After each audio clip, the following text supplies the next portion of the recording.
Hey guys, today I'm presenting you a problem I'm having with War Thunder. I call it top tier mantlet discrepancy. It is also known by many other names such as Challenger 2 syndrome. So how do I put this? Let's say that you're a tank designer and the tank you're designing already has 700 millimeters worth of RHA protection against kinetic shells on its turret cheeks. Would you only slap a tinfoil on the mantlet to serve as protection? It's a clear no for me. It's a no for me at least, even though I know nothing about tank design. But sadly, this is what Gaijin trying to feed us. From a pure gameplay point of view, I'm nitpicking, because War Thunder uses a system of battle rating to balance the game.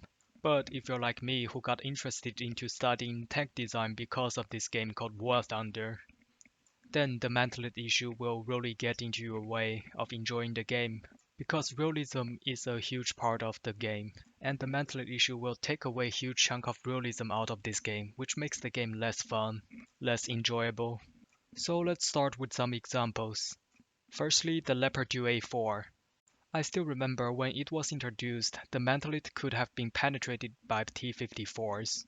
Now, when I was talking about T-54s, I didn't mean its APDS shell or the heat shell. I mean the APHE shell, the old-fashioned armor-piercing capped ballistic capped shell.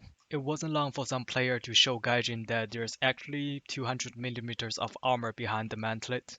So Gaijin added a 200 millimeter piece behind the Leopard 2A force mantlet, but it's a piece of structural steel, which sounds fine, but until you check out the modifier against kinetic energy shells of structural steel inside War Thunder, it's only 0.45, which is weaker than aluminum alloy and ceramic. Just think about this. Historically, in this game War Thunder, King Tiger used to get nerfed to its armor due to poor quality due to lack of material to produce armored steel, and the nerf of its armor's modifier is only 10%. And then the nerf got removed due to controversies. But now again, a German tank produced in the Cold War era, when Germany had enough rare material to actually make qualitative armor, the armor piece received a debuff of 55%. Now I can understand that piece of steel may not be as strong as proper high hardness road homogeneous armor, but at least it shouldn't be weaker than aluminum or ceramic. I don't believe any piece of armor on a modern tank should receive a debuff such as structural steel debuff, because any metal pieces on a modern tank are either made out of two ways, either it's casted, or a piece of RHA cut, machined, drilled into the shape it is. Alright then, now to the second tank, the ZTZ-96. The mantlet design of the tank is really similar to a T-72 in real life. Therefore, it should have received similar protection as compared to a T-72 mantlet. But currently in game, half of its thickness had been missing. Now, I'm not saying this out of nothing, because there are many publicly available resources to prove my point. What you see now on screen is the blueprint of the base armor of the ZTZ-96. Please pay attention where the turret ring is, as you can see that the base armor of the mantlet will extend towards and a little bit over the turret ring. There are also real-life photographs to prove my point. As you can see here, the armor near the mantlet will protrude a little bit behind the turret ring. However, in-game, the mantlet armor is not only hollowed out, but didn't even reach the turret ring, as you can see. And also from these photographs you can know that there are a significant chunk of armor behind the composite layer which is missing from the current in-game model of the ZTZ-96. The composite armor on ZTZ-96 is indeed classified, but Gaijin could have easily got the base armor correctly. Now to the next vehicle, the ZTZ-99. For the most part, this vehicle is functioning correctly, except two: the sight magnification and the topic of this video, the mantlet. Alright, let's just go to the mantlet, shall we? So, as of now, the mantlet of the tank is still incredibly weak.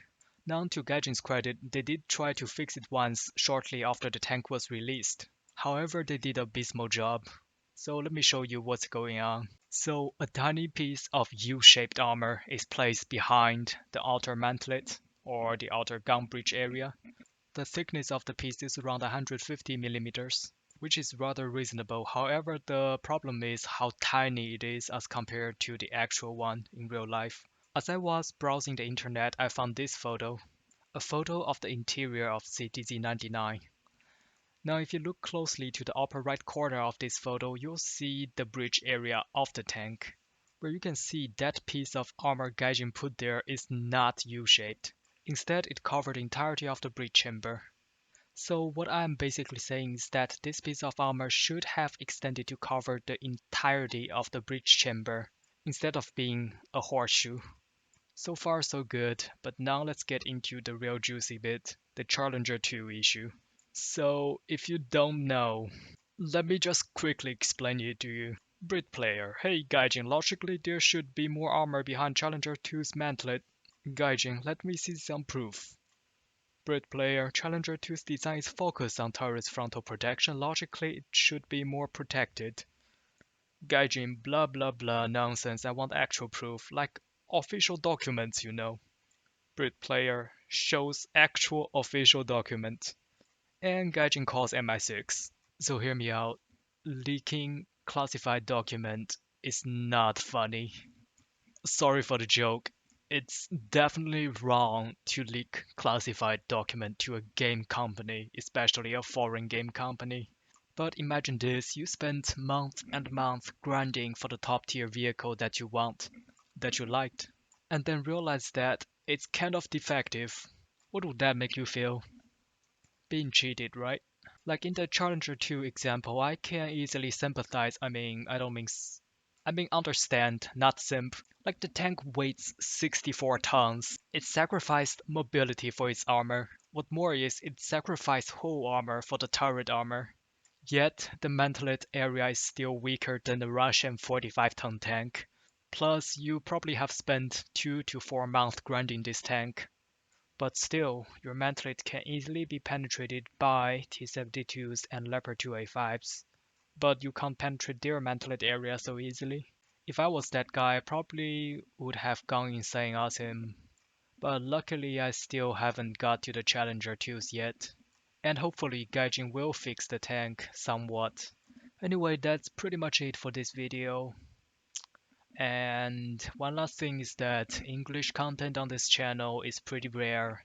So if you're only an English speaker, please consider before you press the subscribe button because the rest of my content will probably let you down. And farewell.